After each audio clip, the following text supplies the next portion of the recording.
დასრულდა რეკლამა, განვაგრძოთ დისკუსია. შევხედოთ პოლიტიკურ ველს, ხო? გაგაუზიის პრემიერ-მინისტრი მგონის ქალი ახალგაზრდა გოგოა, ძალიან სიმპათიური სხვადასხვა დაიჭირა სანდუმ. გაგაუზი არის ავტონომიური რესპუბლიკა. გაგაუზები არ არიან მოლდაველები, თურქმენული ერია, როგორც მართლმადიდებელი. და აქვს თავისი ავტონომია და იქ რაღაც კონფლიქტიც არის. მოლდავეთსა და გაგაუზიას შორის. დაიჭირეს. აი ესე დაიჭირეს, რა თქმა უნდა, ბრალდება არის, რომ აფინანსებდა ანტისახელმწიფო ქმედებებს და მონაწილეობდა. ხო, ეს დიდი ამბავია, იმიტომ რომ ეს რუმინეთის ხაზია, რუმინეთის საგიჟეთი ხდება და ეს საგიჟეთი, რა თქმა უნდა, მოლდოვაზეც, მოლდავეთზეც გადმოვიდა. თურქეთში დამთავრდება ეს პროტესტები, მაგრამ ერდოღანმა დრო იხელთა და მე შეაქო ტრამპმა სხვა შორის ერდოღანი, იცი? ელჩების მიღებაზე თურქეთის ელჩმა უთხრა ერდოგანს, რომ ახლად დანიშნულ ელჩმა, რომ უძველესი ცივილიზაციის დესპანი გიწონებთ თქვენ მშვიდობის ყოფილობას და თქვენ ძალიან ჭკვიანი და ჭკვიანი ბრძენი ლიდერი გყავთ. ესე იგი, აქაც რაღაცნაირად ამერიკამ უნდა რომ ითანამშრომლოს. რუმინეთში საოცრად უკმაყოფილოა ალბათ ამერიკა იმით, რომ რაც მოხდა და ჩვენ სასახად გვაქვს დაპირისპირების არა ჩინურ-ამერიკული ვექტორი, არა ამერიკულ-რუსული ვექტორი, არამედ პირდაპირ თვალში უყურებ თვალწინ ვიდგება ევროკავშირ ამერიკის საშინელი დაპირისპირება, საშინელს მეგულისხმობ, რომ რაც აქამდე იყო. კანადას იმას მივათვალოთ რა, ინგლისს და დედოფლის დომინიონია, ხო? აი ეს არის ვითარება. ესეთი რაღაცა წარმოუდგენელია. იმიტომ რომ აქეთ ევროკავშირის პრობლემები აქვს რუსეთთან, აქ შემდეგ ამერიკის შეერთებულ შტატებთან და ეს პრობლემები არის და შერჩა ეს ზელენსკი. სოფლიო არის სოფლიო დაპირისპირებების და სოფლიო კონფლიქტების ცენტრი გადავიდა სხვაგან. ჩვენ რაღაცნაირად კიდევ ერთხელ გამოიცნო ჩვენმა პოლიტიკურმა მმართველობამ და რაღაცნაირად ნაცარქექიას პრინციპით ჩვენ მოგვეხსნათ, because ცოტა ხნის წინ ასეთ განცხადებაზე რომ უნდა გაგაუქმოთო. შარულად ამოხდებოდნენ, ხო? ესე ყველაფერი ფარას მიღებამ ამ განცხადებამ ძაღლმა განცხადებამ ჩაიარა რა. აი მინდა ამას კომენტარი გავაკეთოთ, რომ რა სწორ დროს მოხდა ეს ამბავი და სად მიდის ახლა ჩვენგან კიდევ კარგი შორს დაპირისპირება. ხალხო, დაახლოებით ერთი თვის წინ ტელეგრამზე ძალიან კარგი მე ვნახე, თუმცა რუსულ ტელეგრამზე ერთი ტიპი ამბობდა, რუსი ლიბერალი, ესე ვთქვათ, გადააუბდა, რომ ეხლა 2025 წელს რომ ვნახულობ ჩემს 2022 წლის პოსტებსო, მივხვდიო, რომ ესე იგი იმდროინდელი რუსეთის მთავრობისო, ანუ რასაც ამბობდნენ დასავლეთსეო, იმის რაღაცა ვირუსის გამავრცელებელი კოღოების გარდა თითქმის ყველაფერი სიმართლე იყო რა და ეხლა რა არის ამაში ძალიან ისეთი საინტერესო თემა ჩვენთანაც დაახლოებით იგივეა რა ანუ სოფლიოში არ ვიცი ამას გინდა deep state და არ ქვი გინდა გლობალური მოსპარდა და გინდა და ანუ არსებობენ რაღაცა ძალები ეს არის რავი ამერიკაში იყო ძირითადად ამის ცენტრი ამის ცენტრი რომელსაც ჰქონდათ საკუთარი იდეოლოგია და სხვადასხვა ქვეყნებში ძალიან წარმატებულად მოახდინეს ინკორპორირება მთელი ამ სისტემის ოღონდ პრობლემა რაშია რომ რაღაც მომენტში როგორც ხდება ხოლმე ბიუროკრატიულ სისტემებში გაექცათ და ამ ბიუროკრატიას უკვე თავისი ლოგიკა და ეს ლოგიკა არის აბსოლუტურად ანტისახელმწიფოებრივი აბსურდული ხშირ ანტისახელმწიფოებრივი ხო რა ხშირ შემთხვევაში აი მაგალითისთვის ავიღოთ გერმანიაშიც აბსოლუტურად იგივე NGO სექტორი არის ამერიკული როგორც არის მაგალითად საქართველოში ანუ რას გულს ხო გერმანიაში არ არის პრესის თავისუფლება ხო ანუ თვითონ გერმანელები იძახიან ანუ რას გულისხმობ არ არის ხო იცი არ არსებობს არც ერთი კონსერვატორული მედია და გარდა ამისა გერმანიაში თითქმის პარტიას რომელიც არის მეორე ადგილზე ხო მეორე ადგილზე ალტერნატივა მეორე ადგილზე გასული პარტიის აკრძალვამდე მიდის საუბარი და ბანერებს არაკვლევინებენ ძალიან ცუდი სიტუაცია მაქვს აი მარტივ და გენჩ გვასწავლიან დემოკრატიას გვასწავლიან მარტივად ავიღოთ ანუ გერმანიის თანამედროვე ბოლო 30-40 წლის ეკონომიკური სიძლიერე დამყარებული იყო რაზე რომ ისინი ყიდულობდნენ იაფ გაზ ენერგიას რუსეთისგან და საკუთარ წარმოებას შემდეგ ყიდნენ რუსეთში და ჩინეთში. საკუთარ ამ რაღაცებმა აუკვდ ჯერ იყო და გააუქმებიეს საკუთარი ალტერნატიული ენერგეტიკის წყაროები და არა კიდე ბოდიში არ იხდნენ ფულს თავდაცვაში ხო ეგ თავისთავად მაგრამ არა დიდი ფული არა უყურე არა შავო მანდახა ხო მანდახა მაგალითად პირველი იყო ის რომ უსაჩინო აღებულობდნენ მეორე საკუთარი ჰქონდათ მეორე თვითონ გაანადგურეს პირველი გაანადგურების და ახლა რა ხდება ნაცვლად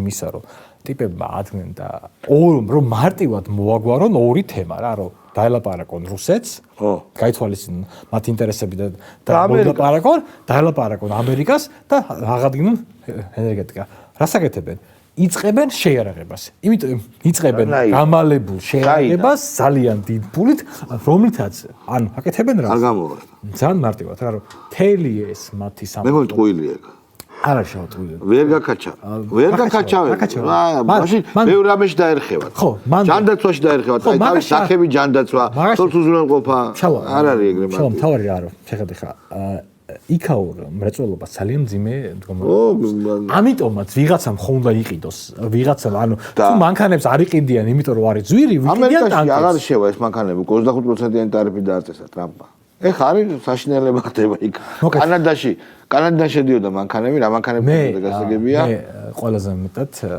მიხარია ერთი რაღაცა რომ ჩვენ ნელ-ნელა მივდივართ იმ დასკვნამდე ჯერ კიდევ გვაქვს გასავლელი გზა რომ ჩვენი მიზანი არა ევროკავშირი არამედ ევროპის აშენება საქართველოში რა ევროპის მსგავსი რაღაცის აშენება საქართველოში ეს არის ჩვენი მიზანი ვიცხოვროთ ისე კარგად როგორც ცხოვრობენ ევროპელები ჩვენ ევროკავშირში კი არა ევროპა ჩვენთან კი ბატონო თორე ოღონდ ის ევროპა რა ბებერი კი ანუ რაც ბებერი ევროპა რა ძალიან ბევრი რამე შეიცვალა იმ ბებერი ევროპიდან ჯერცეთ აი მოდი ავიღოთ ელემენტარული დემოგრაფიული საკითხი ავიღოთ. მე-18, მე-17, მე-19 საუკუნეში ევროპა ევროპა დემოგრაფიულად ჯობნიდა აფრიკას. დღეს ესე არ არის. დღეს აფრიკა ჯაბნის დემოგრაფიულად და ტემპითაც ზრდის ტემპით ჯაბნის. ევროპელები ახლა ის რო იყო ძალიან ისეთი სხვა პოლიტიკა რო ქონდათ მათ იდეაში უნდა აწყობდეთ იქ შენელების შესვლა და იქ რაღაცა ეკონომიკური სტაბილურობის შექმნა აფრიკაში. იმიტომ რომ პირველი სადაც აფრიკელი წავა ჭარბი მოსახლეობით ის იქნება ევროპა. ის არ წავა ჩინეთში, ის წავა პირველ რიგში ევროპაში. ეს დემოგრაფიული საკითხი ახლა ეს არ არის სახუმარო საკითხი, იმიტომ რომ მართლა აიღოთ ევროცენტრიული სამყაროში ყოველი მეოთხე ადამიანი სამყაროში იყო ევროპელი. დღეს აღარ არის ყოველი მეოთხე ადამიანი ევროპელი სამყაროში. დღეს აღარ არის ეს. დღეს შეიცვალა დემოგრაფიული სურათი სხვა კონტინენტების და რადგან რაოდენობა გადადის ხარისხში, შესაბამისად ადრე თუ გვიან აფრიკაც და ინდოეთიც და მალაიზიას და ჩინეთი უკვე და აი ეს დანარჩენი ქვეყნები უკვე ხარისხობრივად სხვა ეკონომიკას და სხვა აბსოლუტურად მეორდება რომის ისტორია. რომშიც პირენეს ნახევარი კუნძული იყო ერთ-ერთი ყველაზე დასახლებული ტერიტორია და იმპერიის ბოლოს იყო ყველაზე ესე იგი გაჩანაგებული და ბიზანტიაც ნუ აღმოსავლეთ რომი იმიტომაც გადარჩა რომ იქ უფრო მეტი მოსახლეობა იყო ელემენტარული რაღაცა მოხდა და ჭარბი მოსახლეობა ბარბაროსების რა თქმა უნდა ანუ ეს სქემა ისტორიის სქემა რატომაც ინგრევა ერთი და იგივე ნიშნები აქვს ყველას რა.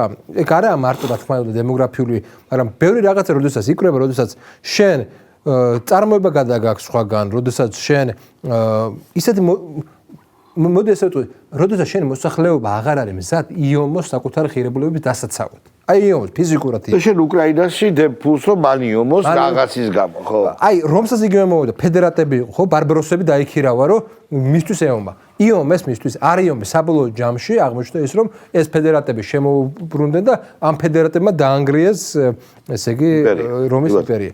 ამიტომ არის ბევრი ნიშნები, ანუ ყველას მინდა ურჩიო უბრალოდ გაეცნოს რომის ისტორია. აი ეგ არის რომის ისტორიის გასწავლით თქვენ აწყოსაც იქნება. არაფერი ახალი არ ხდება ამ სამყაროში, ყველაფერი ხდება უკვე მომხდარია.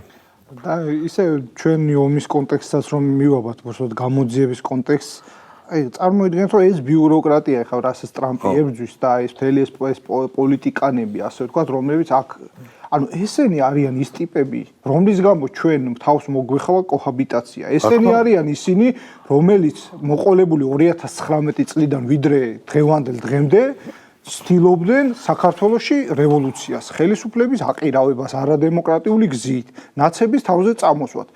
არ უნდა დაგვავიწყდეს და ჩვენ ევროპის კულტურა არ გვესწავლება, ყოველ შემთხვევაში აქ ვინც ვხედავთ და ისედაც, ხო, ჩვენ ამ კულტურის წიაღის ხალხი ვართ, რაღაც საერთო ქრისტიანული კულტურა არის, რაღაც საერთო მდგენელი, მაგრამ ამ ბიუროკრატებს, ამ ევრობიუროკრატებს, ამ ევროკავშირს, ამასთან არ აქვს დღევანდელი სახით, ხო? არაფერი საერთო არ აქვს. ისინი არიან, ვინც გვეუბნება, რომ აი მაგალითად ნაცები არის, რა ვიცი, ესენი უნდა იყვნენ და ესენი ცდილობენ, ესენი არიან ის, ვინც ამ მარიონეტებს ათამაშებს, ხო? და ესენი არიან მათ შორის იმ ომის დანაშაულებების თანამონაწილეც, ესე გამოდის, ხო? იმიტომ რომ შენ თუ ესეთ აქტორებს ინარჩუნებ, მასზე დებ პოლიტიკურ ფსონს, შენ ირიბად თუ პირდაპირ თანამონაწილე გამოდიხარ ამ ყველაფერში, ხო? და ჩვენ ხოლოდ შეგვიძლია გულშემატკივროს იმ ევროპას, რომელიც ხარს უჭერს ეროვნულ სახელმწიფოს, ხარს უჭერს სუვერენიტეტს და ხარს უჭერს იმას, რომ გლობალიზაციის ამ პროცესმა არ წალეკოს და ყველა არ დაიყვანოს რაღაც ერთ საერთო ნიშნაზე, რასაც ქვია რაღაც ერთგანზომილებიანი, ტვინგამოცლი მომხმარებელი, რომელსაც აღარც სამშობლო იცის, აღარც ოჯახი იცის, აღარც ურთიერთობა იცის, აღარც მეგობრობა იცის და რაღაც ფიქციებში. კი ბატონო, მეგობრებო, აი უბრალოდ პატარა ინფორმაცია მაქვს, ეხლა წავიკითხავ. თურქეთის სამოწყალო მარეგულირება პოპულარულ ტელეარხს რაღაც არ ვიცი თურქული 10 დღით აუგზავნა აუწყებლობა, კიდევ 3 ტელევიზიას სანქციები დაუწესა. მე ველი ურსულასი და კაიას თუ ვიღაცების საშინელ აღშფოთებულ კომენტარებს, საზარელ კომენტარებს დაგმონ თუ ერთი ადგილია. ეს პრინციპი უნდა მოითხოვო. ან ყურებზე ხახვიც არავის არ დააჭრა. აი ესე რა. ანუ იქ გაზდით და ჩვენთან გაზდით და იქ არა, ეგრევე სადა. ეხლა რატო გაზდით ჩავა? ყურე, ჯერ პირველ რიგში იდეოლოგიის ცვლილება მიმდინარეობს და რა თქმა უნდა ეს პრობლემებთან იქნება დაკავშირებული, იმ რაღაცა ლიბერალური იდეოლოგია უნდა ჩაანაცვლოს კონსერვატიული იდეოლოგიით. არა, კონკრეტულია ლაპარაკი. კი ბატონო, შესაბამისად პრობლემები გვექნება. ეხლა სადაც შემორჩენილია და კიდე ძალა აქვს ევროპაში, არა ვთქვათ, ევროკავშირის მეშვეობით, ისინი გააქტიურდებიან ბოლომდე, რაღაცა მოიქნევენ ბოლოს კუც და ამითი დამთავრდება. მთავარი არის, რომ ჩვენ გავუძლოთ რაღაცა ამდაგბარ უგუნურ შემოტევებს. ეხლა ერთი ესეთი მაგალითი ჩვეულებრივი ადამიანური მოდი წარმოვიდგინოთ ეხლა აი ბალტიის ქვეყნებიდან ხო ავიღოთ რო ავიღოთ მაგალითად ესტონეთი და რო ავიღოთ ლატვია ორივე ერთად ჩვენი ქვეყნის მოსახლეობის ხელა არ არის. ერთი 2 მილიონია, ერთი 1 მილიონი, სულ არის 3 მილიონი. და ბალტიის ქვეყნები იმათი დამოკიდებული, აი როგორ ხანდახან როგორ სიცხვილია და როგორ მცხვენია ხოლმე, რომ ეს ბალტიის საგარეო საქმეთა ვიღაცა რა მნიშვნელობა აქვს ვიღაცა ჩამოდის ეს რა ჭირიბჭეში და მოითხოვს. იცის, ტიპმა იცის, რომ თავისი ქვეყანა რუსებთან ვაჭრობს, შედეგებსაც იღებენ. გაზარდა ვაჭრო. კი ბატონო, ვინოთი იმით გაიზარდა რაღაცა ურთიერთობებიც აქვს. საქართველოს მეტად როგორ შეაქვს ბალტიისპირეთის ქვეყნებს ისა რა ქვია. სპირტი 1000 რაღაცა შეგიძლიათ მითხრათ, აი, სასუქებით პროსტა ვაჭრობენ ყველაფერი, ანუ ეხლა ეს ადამიანმა იცი ეს ყველაფერი, შენ ამის რაღაცა ფორმით შემოქმედი ხარ, ჩამოდიხარ საქართველოში ამ ისტორიულ ქვეყანაში და ამბობ რომ თქვენ არ უნდა ივაჭროთ რუსეთთან, უნდა ოხრი რაღაცა ვაჭრობა შეწყვიტოთ. თქვენ უნდა უკრაინას მიეხმაროთ და თვითონ იქვია უკრაინასთან რა უშლის ხელს რომ მაგალითად რაღაცა ან ჯარით მიეხმაროს ან სხვა რაღაცით და ჩვენ გვამუნათებს და ამ დროს მოსახლეობის რაღაცა გარკვეული ნაწილი გამოდის ამ ყველაფერს ტას უკრავს. ანუ ის ადამიანი, ჩვეულებრივი ვიღაცა ბალტიელი რას ფიქრობს ქართველებზე? ის ხო ქართველებზე ფიქრობს ამ შემთხვევაში და არა მაგალითად ნაციონალური მოძრაობის ამომრჩეველი იქნება ესო. ქართველები არიან შტერები. არიფებია. ერი ხარ, აბა რა ხარ? კაცი რომელიც თვითონ ვაჭრობს რუსეთთან ისეთი პროდუქტებით, რომელიც მას არა აქვს, სხვისგან ყიდულობს რუსეთში შეაგვდა, იქიდან მოგებას ნახულობს, შემოდი შენთან და გეუბნება რომ შენ არც შენი პროდუქცია უნდა გაყიდო და არც რაღაცა ფორმით უნდა ივაჭრო. შენ მაგის უფლება არ აქვს. და შენ ამას ტას უკრავ, ხო სირცხვილია.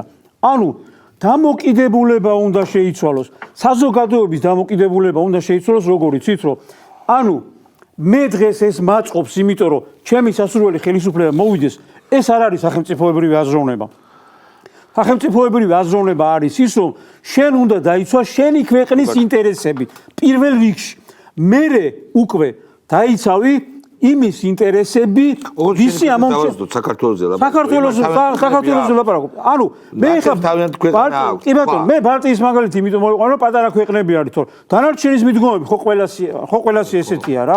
ესე გვიდგა ბალტიის პირელებს აქ ურჩევნია დარება, იმიტომ რომ იმედი აქვთ რომ ყურადღება აქეთ გადმოვა. ეგ ცალკე საკითხია, მაგაზე აღარ ვამახვილებ ყურადღებას, იმიტომ რომ მაგაზე სულ ლაპარაკობთ მაგაზე და ეგ უკვე იმდენად გამოკვეთილი ფაქტია რა. აღარ ჩავთვალე ხა მაგრამ წარმოვიდგინე ხა ხანდახან აი ხო სირცხვილია რა. იცი რაც ხდება, იმანაც იცის რაც ხდება, გამოვლის რუსთაველს და ტაშის ყრით და დიდი ოვაციებით ხდები. კაცი რომელიც გატყუებს ლანდბერგის ლოგი პოლიტიკიდან არის წასული. ხო, ნუ აღარ რა სირცხვილია, ხო? ეს ერთხელ და სამუდამოდ უნდა დაამთავრდეს. უნდა დაამთავრდეს, უყურეთ, არ შემოუშვათ. არა, სახელმწიფოს ჩვენ ხო კარგად ვიცით, რომ იყო, არა, უყურე შალვა, ეხა უყურე, მაგათი არ შემოშვება, ეგ არის კიდე ცალკე პროვოკაცია. ანუ დღეს თუ ჩვენ რაღაცა ფორმით გვაქვს უფლება სხვა ჩვენ. არა, უფლება როგორ არ გაქვს კაცო, მტკიცებულებებიც.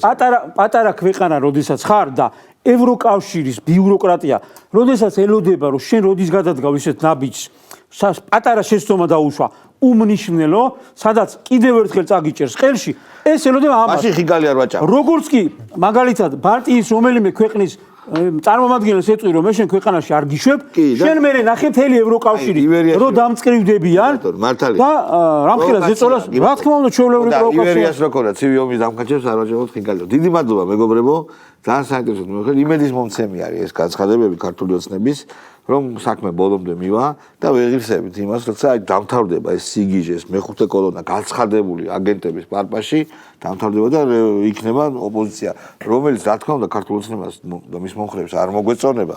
შეიძლება კიდე ზუსტად ვიცი, მაგრამ რომელსაც უბრალოდ დავიჯერებ და დაგვანახებენ, რომ საქართველოს მტრები არ არიან და ქვეყნის დაღუპვა არ უნდათ. დიდი მადლობა იმისთვის, რომ გვიყურეთ, კარგად გზარდებოდეთ.